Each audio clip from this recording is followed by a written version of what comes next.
there, moguls. It's me, Marshall Sylver, your personal millionaire maker. Getting very excited about my brand new show. 2 hours a day, 5 days a week. I'm going to broadcast live to you. In the first hour of the broadcast, I'm going to give you content, information for better sex, more money, emotional, mental, physical, and even spiritual power. I'll also invite some of my cool multi-millionaire and billionaire friends onto the show to give you more direction, more advice, more strategies and gambits for having it all. The second hour is what I'm most excited about. It's when I get a chance to chat with you. Yes, you. Where you can call in, talk to me, ask me questions. And if you say the secret word of the day, you could win $5,000 cash. At the very least, if you're the most interesting call of the day, you could also win 10 ounces of freshly minted Marshall Sylver 999 fine silver. All of that and more.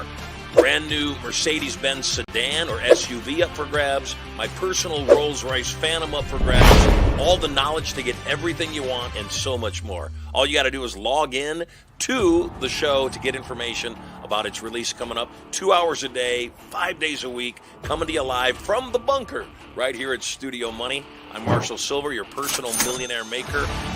Let me bring in our hypnotist, Marshall Sylver. It's Marshall Sylver, ladies and gentlemen, the world's fastest hypnotist.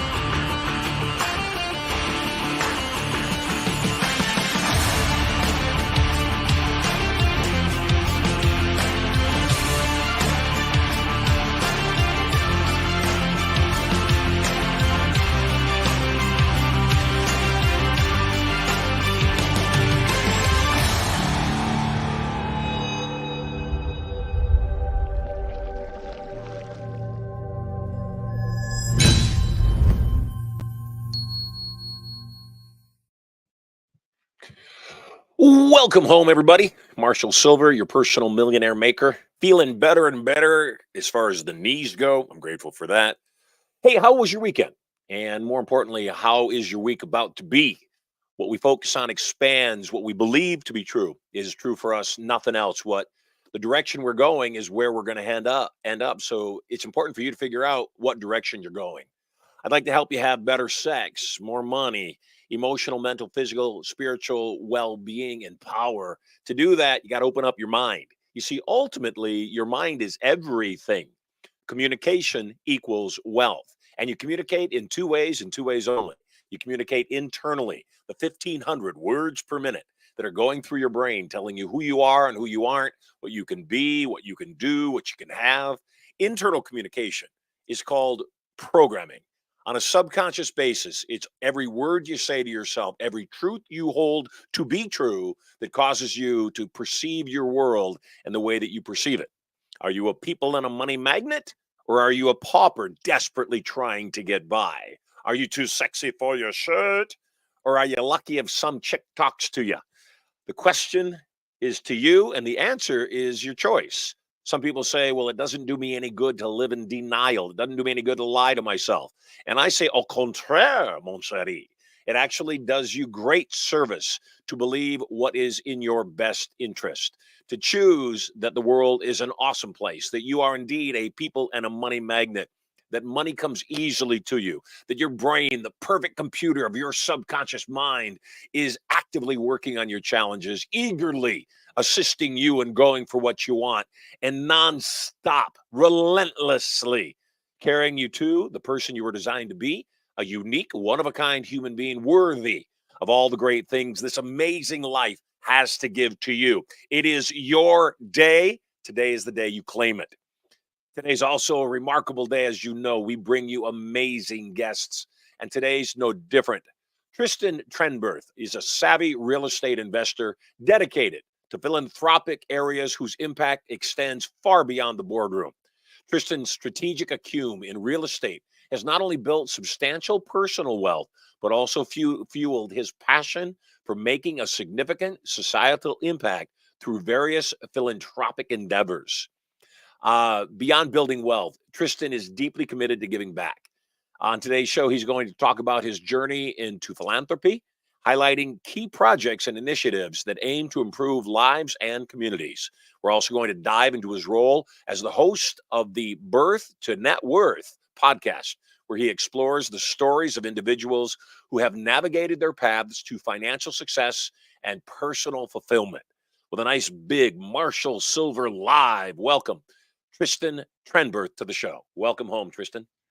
Good morning. Thank you so much, Marshall. It's a pleasure to be with you. And I Absolute joy remember, to have you with me. and I Glad remember, you're here. right, Where are you calling in from? I'm from Arizona. I'm British, but I've been living in Arizona since 2005. And I remember Right Said Fred, I'm Too Sexy for My Shirt, when that came out many years ago. Yeah, in fact, you could be one of the Right Said Fred players. You could be. You got the same smile and charm and charisma. Well, thank you for having me today. I appreciate you. Yeah, well, what I love about your brand is ever evolving.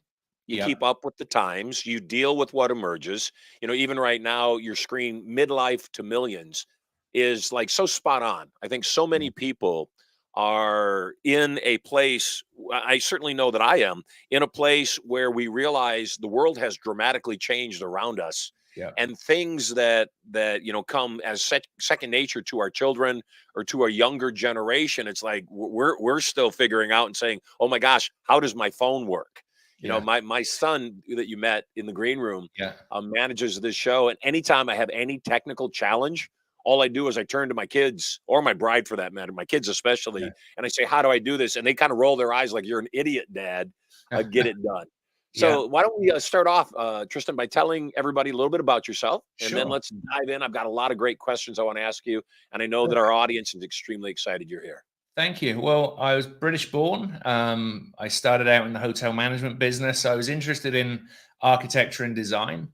Ended up just kind of falling into hotel management, sort of 4 and 5 star hotels, and then made my way into technology for 20 odd years. I became an IT manager in the hotel business so I could transfer my skills from hotel management into a better paying profession. And that's, one of the careers that brought me to the States. And 5 years ago, I picked up Rich Dad, Poor Dad, and that changed the way I looked at money and how my perspective on life changed through assets versus liabilities, and quickly found myself falling into the real estate business. And 3 years ago, I got laid off from the technology business, which was the biggest blessing. And I've been buying and selling real estate ever since. And, being somebody that was born in a different country, starting on in my midlife and having to pick up what is my retirement plan? Do I have a plan? Well, I'm realizing quickly that so many people around me don't have a plan. They're living the American dream of consumerism, buying everything right now, instant gratification, but they're living into the American nightmare because they're not planning for their retirement. And with the elongating of lifespans, we could live to be 100, 110, maybe 120. And if we don't have millions set aside for retirement, then this is our midlife 2 millions. And I think from when we grew up, a millionaire was somebody that was very unusual. With inflation and the availability of money that's created through interest and other, whether we go into printing money or not, I'm not getting political, but the abundance of money that's now in the marketplace versus what it was when we grew up, people don't realize that they need to be a millionaire in worth to be able to retire comfortably and not greet at Walmart. There's nothing wrong with people that greet at Walmart, but unfortunately that's the last straw for so many people. And I want people at our age to avoid that. And by us living into that, kids don't listen to what we tell them. They follow what we do. And if we can change our approach to money, our relationship with money into something which is a healthy relationship, we then change every other generation past us because they see what we're doing. They understand, oh, Dad's buying real estate. Why is he doing that? And then we understand keeping more of our money from the tax man, putting it more into snowballing into investments is the thing that is going to be the key for the foundation of a future life. And birth to net worth, as you mentioned, it's reliving the first memory of money and seeing how that relationship with money has evolved through life. If you were bitten by a dog at 3 years old, you're probably going to be scared of dogs for quite some time. But when you realize that not all dogs bite, then you can have a better relationship with dogs and love on them and they can love on you. And it's the same thing with money. If the first memory is mum shouting at dad because he was an alcoholic and was spending all the money on drink instead of paying the bills, that's probably something that you're going to unconsciously back away from. And with your unlocking of the unconscious mind, I think there's a great synergy between the conversations that we're having and just a different approach to looking at these things. It's everything. I don't know about you. My earliest recollections of money, and this is a great place to start, Mm, were we had no running water, we had no electricity, we had no phone. I've got mm, 10 siblings, mom's working 3 jobs. And so money to the child in my formulative years, it was magic. It yeah, solved everything. mm, And it would solve the most important challenge that that kid was dealing with, and that was my mother's sorrow. mm, And so I know absolutely that between 5 and 7, I made an absolute determination, whatever it would take to make money and solve my mom's heartache, I mm, would do that. In fact, we didn't we had a bunch of dogs. The local dog catcher came and took the dogs because we had too many dogs. wow, And they took my dog. And my mom felt so bad that my personal pet was taken away mm, that she allowed me to get a pet rat. And the local school mm, had rats that they would use for doing labyrinth and maze yeah, experiments in their science class. So I got a pet rat, and at 6 years old, I named my rat Money Dollars because I knew subconsciously that that was everything. mm, Now that said, obviously, um, I could have really profoundly great programs about, hey, money's a good thing. Let's solve this. There's also, though, that little piece inside of my subconscious mind that I had to get rid of, that said money is hard and it's mm, not easy to make money, and yeah, you got to squeeze every dime out that you can. And yeah, I think the majority of the planet, if all they solved was their money mindsets, their mm, idea of what money is, and their hypnosis around that, yeah. that it would solve just about everything for everybody. So It's a let's talk hypnotic about conditioning, isn't it? absolutely. Let's talk about that. Let's talk about, what are some powerful mindsets people can have around money that will help them deal with the challenges they're dealing with now and get on a better path. Sure. Scarcity is one of those key things which, you've experienced and so many of us experience is not enough. The guy collecting rent is the bad guy, the landlord. That comes up consistently during the podcast is not having enough money from the landlord. He's the bad guy because he's trying to get money from the family, but he's just doing his job to provide a home for you or your family, whoever's living there. And he's just trying to feed his family. So it's just a relationship at that point. But it's the scarcity of having a closed fist. You're only going to keep what's in your hand if you're lucky. But unless you have an open hand and allow money to flow onto and through you, it's not going to attract more money. And that's one of the key changes, which, there's always different levels of abundance that we come to. There's scarcity, there's scarcest abundance, and then there's abundantly scarce. And, all of those different areas we need to move through. And like T. Harv Eker said, it's a financial thermostat. If we're programmed to survive off $30,000 a year, we can earn $200,000 a year and still eliminate $170,000 and still be stuck at that level emotionally. And we won't be able to do anything more with it. And even more than that, I think that the person that's got their, as Harv says, got their thermostat Mm, set at a specific level. My mother was that way. mm, And when she got her first Social Security check, I was there the day she opened the envelope. I was there the day mm, she looked at the amount. There the day she burst into tears, yeah, realizing nobody could survive on that, yeah, which nobody can. It's mm, highway robbery. And I was there the day I promised my mother, "Don't fear. I will take financial care of you for the rest of your mm, life as long as I'm able to do that." yeah, No matter how much I would give my mother on a monthly basis, I could give yeah, her 2 grand, I could give her 20 grand. yeah, At the end of the month, it was gone because yeah, that's where her financial thermostat was yeah. set. And so how does a person go about changing their financial thermostat? How do they go about realizing that if you've got extra money, don't go blow it?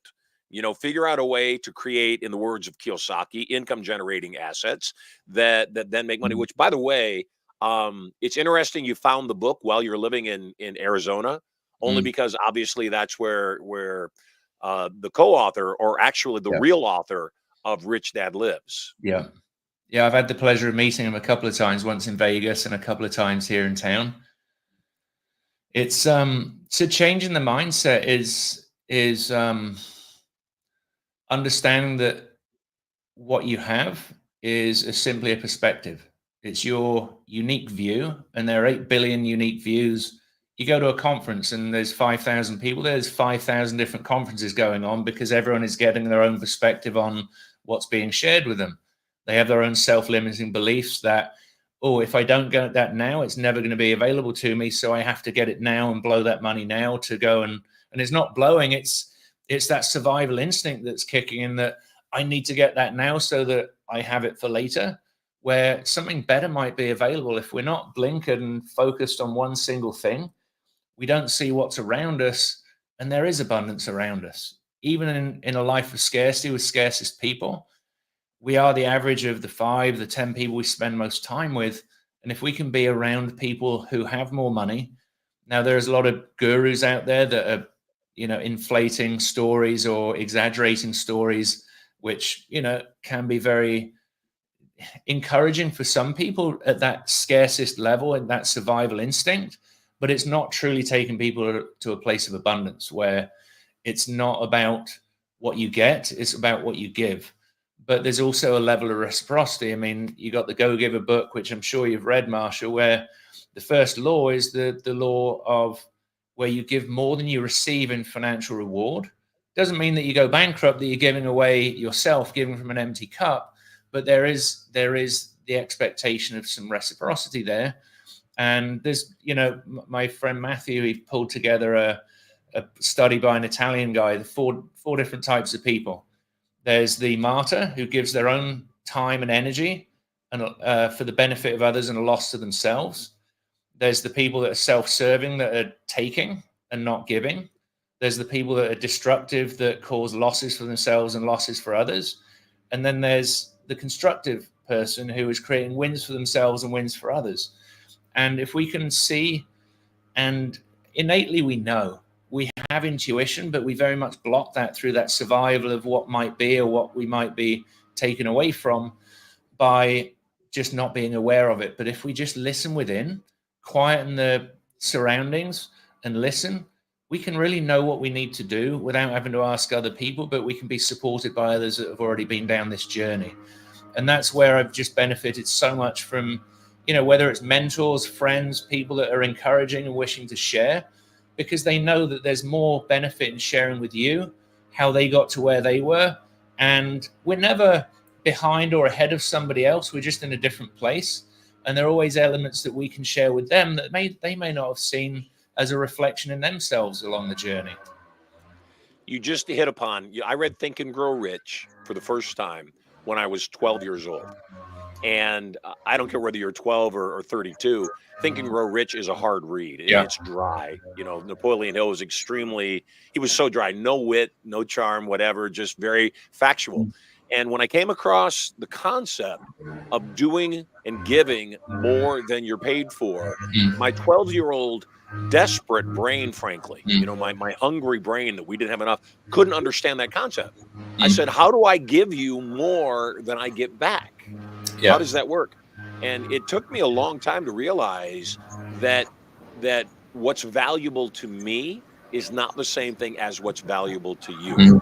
So I can give you more than you're expecting for what you give to me, but that it's different meaning to you. But that's also coupled with the concept that I absolutely believe most people don't live by. And I certainly know it's usually good people that give in a place that does not give back. I see it in relationships. I see it in business. I see it in all sorts of areas that I teach people. Make sure you're casting your seed on fertile soil. Make sure you pay attention. If the soil is barren and it's not giving anything back, you bow out gracefully. Don't be resentful. Just say, you know what? I realize that I cannot give to you anymore, because if I do, I don't have anything left to give. And it goes back to that Ayn Rand belief, and I certainly subscribe to the concept that you've got to be selfish, and that the virtue of selfishness is not a bad thing. It's a healthy thing, because self-preservation is the basis of contribution. And I think the term selfish is very much stereotyped with a negative, where, I was just in my mastermind with somebody whose dad was coached by Earl Nightingale, who was coached by Napoleon Hill. And, you know, the takeaway from this morning was set the intention to put my own needs first and foremost, and then use my remaining energy to be supportive of those who are supportive of me. And that's so apt to this situation. If we're not feeding other people that are feeding us, and coming back to your point of where we don't realize that giving value, we take for granted so much that we have within ourselves that we don't see it as valuable to others. But coming back to the concept of the 8 billion different perspectives, there may be something that I can give to somebody else in a flagrant conversation that I don't think anything of, but it hits home and it really makes a difference in somebody's life without realizing. It just changes a context or a perspective for somebody, and that can change the game for somebody. I would agree.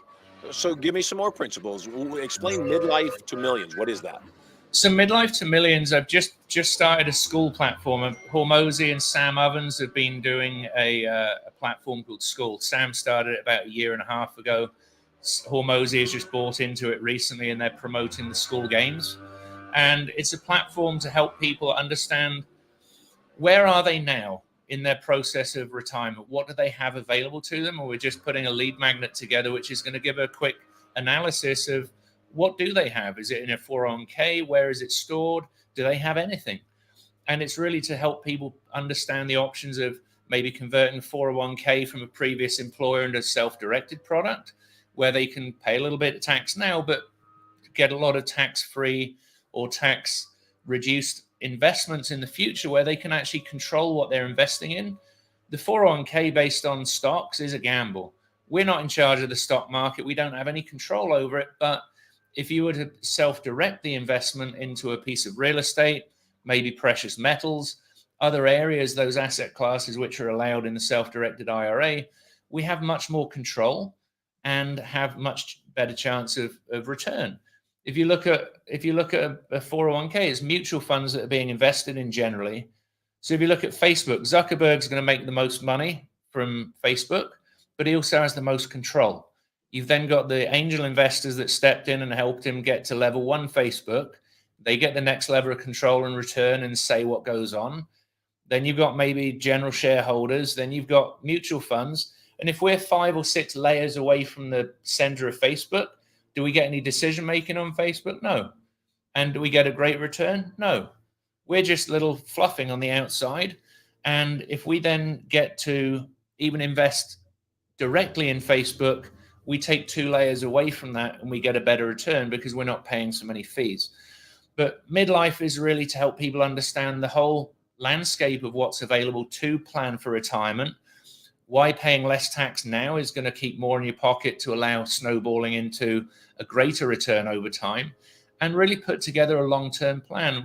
At 35 years old, arguably midlife starts around 30, 35.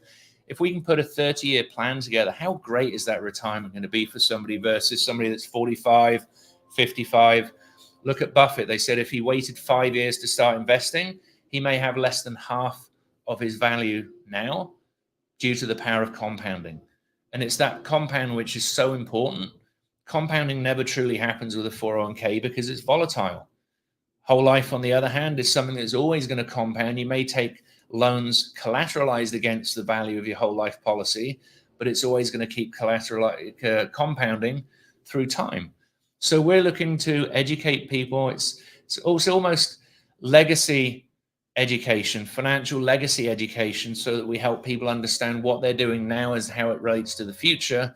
It's not to say buying things now is wrong, but how you buy those things and how you set up the future. Infinite banking is a concept which has been around quite some time, and it may not affect us now as much, but if we can set a few policies up so that they pay out to a trust or an entity, which is then a lending entity for future generations, they then go to the lending entity of the trust and borrow from that instead of going to the banks. I think it might have been, I might be misquoting, so I won't say who I think it might be. They said, if you're paying compound interest, you don't understand it. But for those people that understand it, they're collecting compound interest or using it to their advantage. So I think, who was it? Said it was the 8th wonder of the world. Einstein, I think, said compounding was the 8th wonder of the world. and it's either working for us or it's working against us. So if we can pay our own bank, our family bank, interest at a rate that we control, then we're in charge of it, and we're only setting that up for a greater future for future generations. And by setting that up and having all of the family as part of that foundation, everyone's getting educated on what the function of it, the purpose of it. Nobody can come in there and say, right, I'm going to take everything out and spend it. And the worst thing that happens is if you're borrowing a collateralized loan against whole life policies, it just reduces the death benefit. It doesn't reduce the value of it overall as it would if you pulled money out of a bank. So tell me about your business. Tell me about the services that you provide. You mentioned whole life, and you mentioned Yeah. borrowing against those policies. Please explain to me what you do for your clients.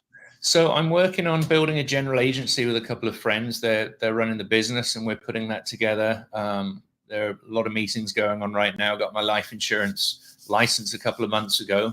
And I'm just looking to have more conversations of the same conversations I'm having. I'm not going to be a salesman cold calling people, but I just want to have the ability to talk to everyday people up to, family offices and beyond to see how they might be able to buy heavy equipment for their businesses. So we're just really looking to midlife to millions as the entry point for everyday people to put a plan together. And we'll be able to provide services such as self-directed IRA conversions, life insurance, but also offer investment opportunities to them that we and my team have vetted, that we know are going to be reasonable, risk mitigated investments that make good sense to look into, or just advise people on how they can make their own investments with their own capital in their own life. Your company is how old? Midlife to millions is just a very new concept in the last couple of months. But I've been investing and doing fix and flips for the last 5 years. I help some people with where they lost loved ones with mourning services, where somebody passes away. Sometimes there's somebody left behind. We need to refer them out to a placement agent for residential assisted living. But we take over the process of, going through the home. People don't want to be going through people's homes when people have died. If there's valuable things, we can take those out and put them in storage safely.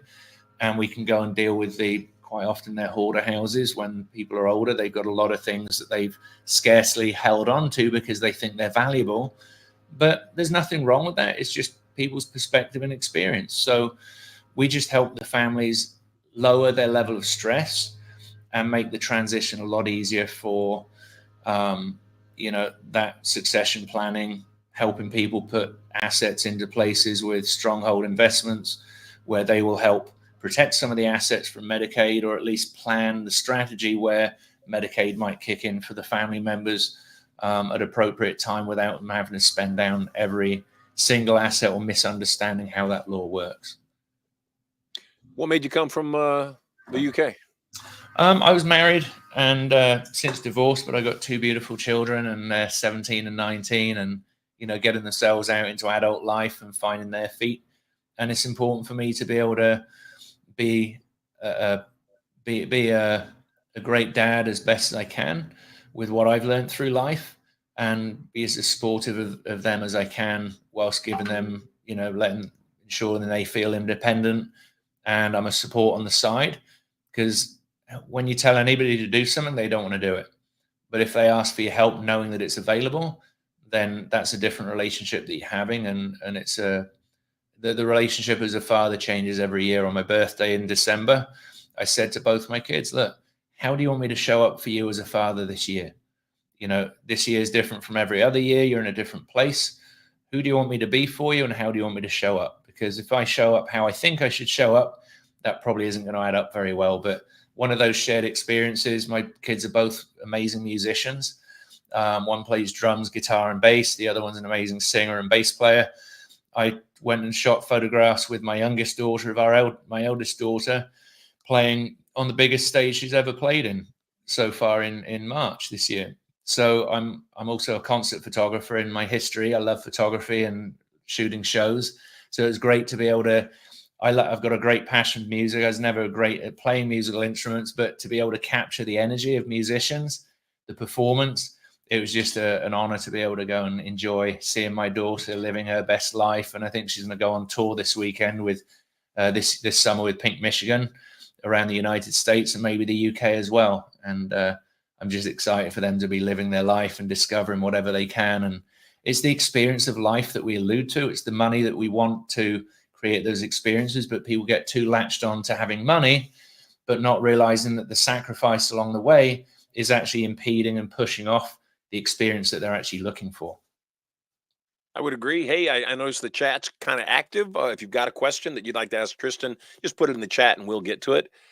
What is the reason most people don't look at what their retirement is going to be? Is it just do they have blinders on? Are they falsely secure? Or what do you suppose is the reason most people don't plan for that? Can they not get ahead?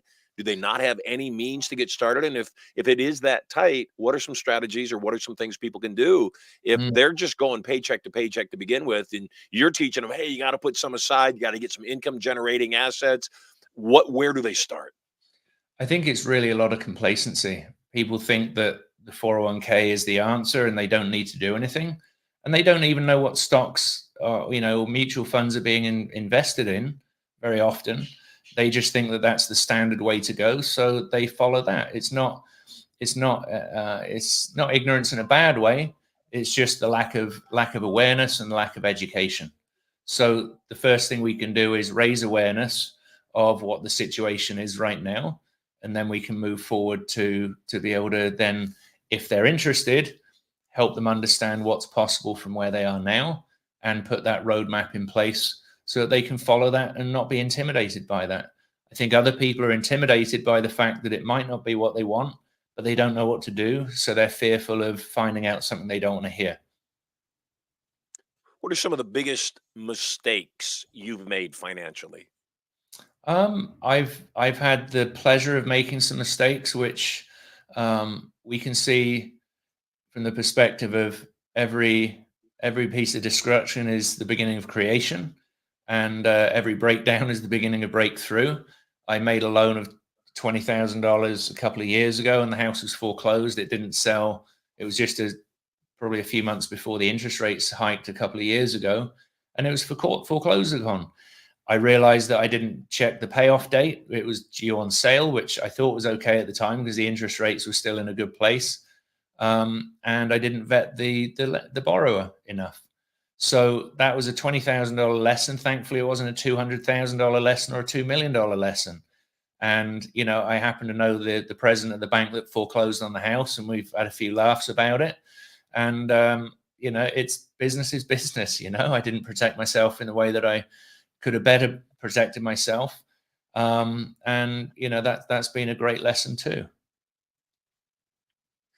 What are the epiphanies that you had? What were the turning points for you? I look back in my life and Mm. I know the day I realized that we are who we think we are and we Mhm. get to choose that Yeah. was transformational to me.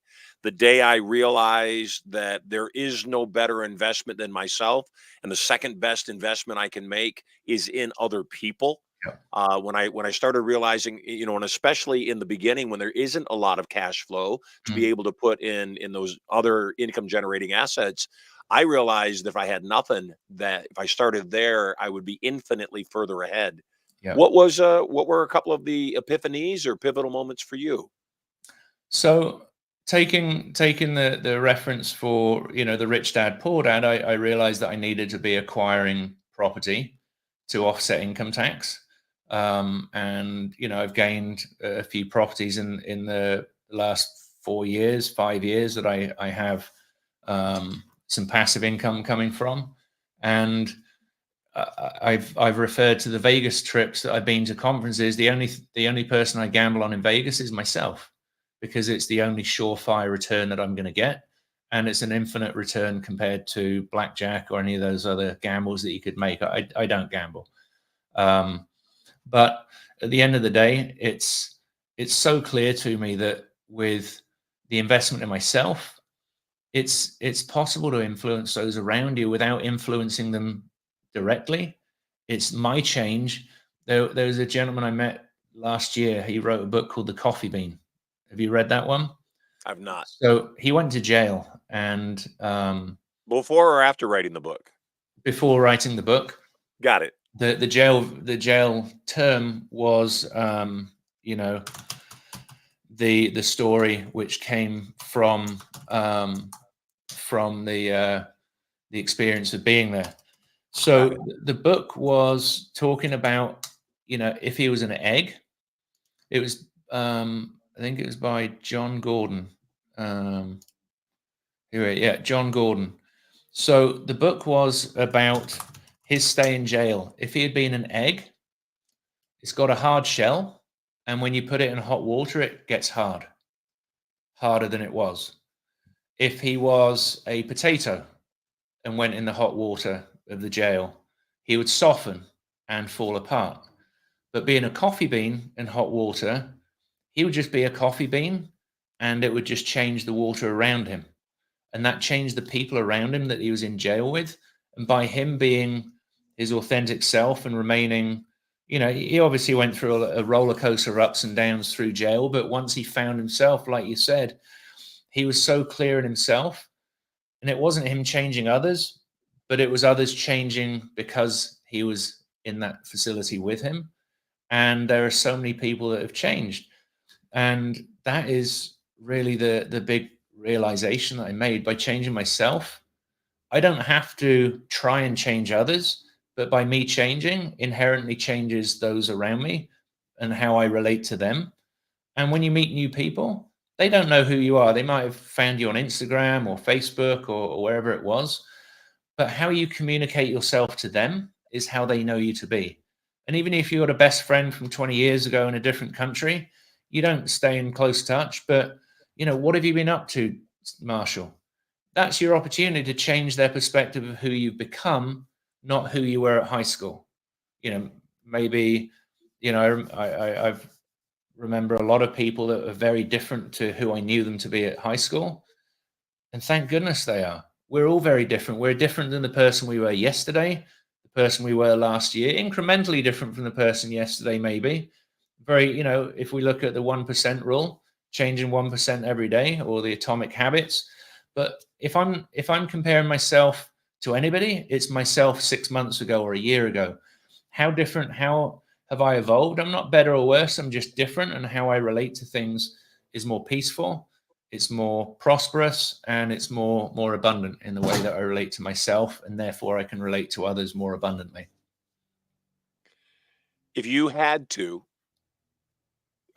say there were three primary personality traits of people that are financially healthy and mature, what would the traits be? 3 traits.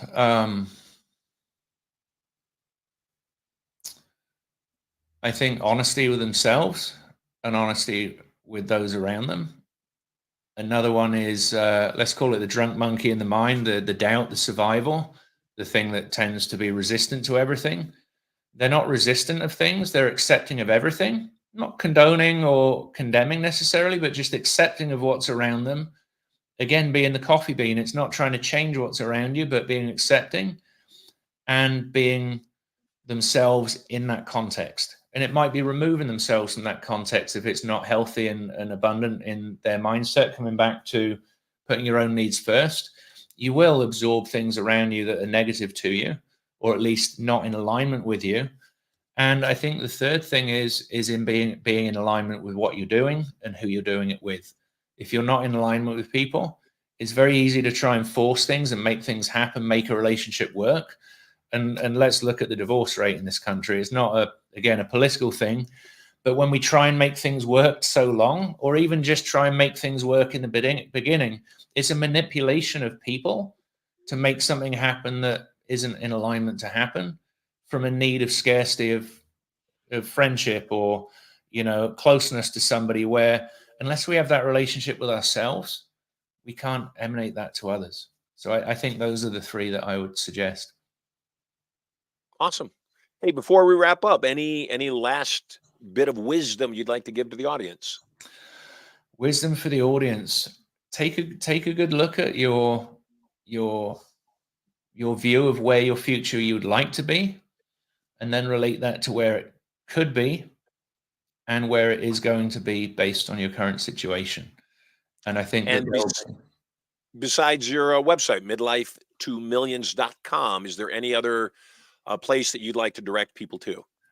please take a look at Birth to Net Worth. It's on YouTube. It's on Apple. This will be the landing page for the podcast. Thank you very much.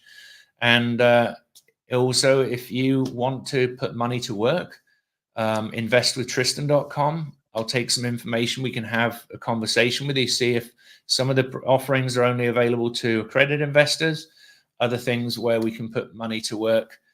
We can help you with those things, but primarily Midlife to Millions and Birth to Net Worth. We'll get together, we'll have a conversation, and we'll see what we can do together and, impact those around us in an abundant way. Awesome. I love it, brother. Hey, thanks so much for being on the show. Until we meet in person, have an awesome day. I very much look forward to that. Thank you, Marshall. Me too. Yeah, Marshall Sylver, you're totally loved. Make this the best day you've ever had, and I'll see you on tomorrow's show. Bye for now. Hey there, moguls. It's me, Marshall Sylver, your personal millionaire maker. Getting very excited about my brand new show coming up 2 hours a day, 5 days a week. I'm going to broadcast live to you. I'm going to give you content, information, emotional, mental, physical, and even spiritual power. I'll also invite some of my cool multi-millionaire and billionaire friends onto the show to give you more direction, more advice for having it all. All the knowledge to get everything you want and so much more. All you got to do is log in to the show to get information coming to you live from the bunker right here at Studio Money. So stay tuned.